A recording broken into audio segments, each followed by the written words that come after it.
Hi everybody, it's Teacher Francy, and I'm here today to read you the book Stone Soup. Now this is a folk tale that's found in many different countries, and this version is retold by Heather Forrest with illustrations by Susan Garber.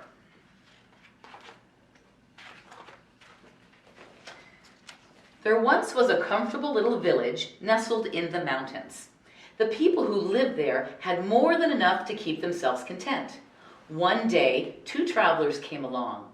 Their coats were tattered, their hats were torn, and their dusty shoes had holes in them. Hungry and tired, one traveler said to the other, "Surely someone here can spare us a bit of food." They knocked boldly on a door. It creaked open, and a woman asked, "What do you want?" "Please," said the travelers, "we are hungry. Do you care? Will you share? Do you have any food?" The woman squinted her eyes and tartly replied, "No," and she slammed the door. The travelers walked a little further down the road and knocked on another door. A young boy answered. His chocolate brown eyes were sweet. "Good day," he said shyly. "What do you want?" "Please," said one of the travelers, "we are hungry. Do you care? Will you share? Do you have any food?" The boy replied, "There's no food here," and shut the door. The travelers wandered wearily through the village, knocking on every door. But everywhere they heard, "I don't care, I won't share." There's no food. They sat to rest beside a well. One traveler sighed and clutched his empty belly. He said, "If there's really no food in this elegant little village, then the people who live here are in greater need than we are. We should make them our magical soup." The two travelers climbed up on the edge of the well and shouted, "We are master cooks. If anyone in this town has a big black pot, we will make the most delicious soup you have ever tasted." A door slowly opened. A round man emerged carrying a giant black pot. "I love to eat," he said. "Here's a pot. Let me see what two master cooks can do with it." "Watch and see," said one traveler with glee.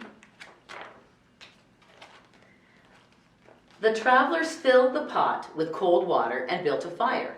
Soon the flames licked the side of the pot and billows of steam rose into the air. Curious people began to gather. "What is happening?" the townspeople asked. "We are making an unusual soup," said one of the travelers. "It requires a special magical ingredient, and I'm certain that we will find it in this town."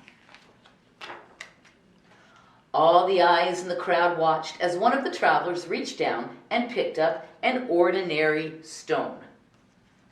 He tossed it into the pot with a splash. "We're making stone soup," he said. "It will be nutritious, delicious, incredible, and edible, but it would taste better," he paused, "if we only had a carrot." "Where would one find a carrot in this town?" the other traveler asked. "We knocked on every door, and everywhere we heard, 'I don't care, I won't share, there's no food.'" "Then perhaps we cannot make the delicious soup after all," they both announced with a sad shrug of their shoulders, and began to turn away. A child timidly raised her hand and said, "Wait, I might have a small carrot." "Excellent," shouted the travelers. "Bring what you've got. Put it in the pot. We're making stone soup." "This magical soup would taste even better if we had a potato," they added. A deep voice from the back of the crowd called, "I have a potato." "Wonderful," shouted the travelers. "Bring what you've got. Put it in the pot. We're making stone soup." "It would taste better still if we had just a few more ingredients."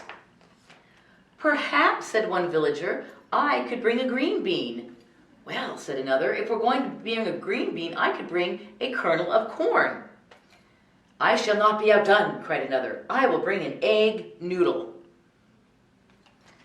One by one, voices announced, "I will bring a slice of celery. I will bring a pinch of pepper. I can bring a sprig of parsley. I might have a tiny turnip." "Well, what are you waiting for?" said the travelers. "Bring what you've got, put it in the pot. We're making stone soup."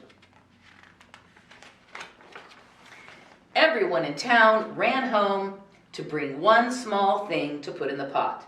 Food flew through the air, but don't throw your food at home, everybody. And it landed with splashes in the growing soup. Soon, the huge pot was full and simmering. A wonderful smell drifted through the air. The smell was so tempting. People brought out bowls and spoons, chairs and tables. They placed hearty loaves of bread, chunks of cheese, and bowls of fruit on the tablecloths.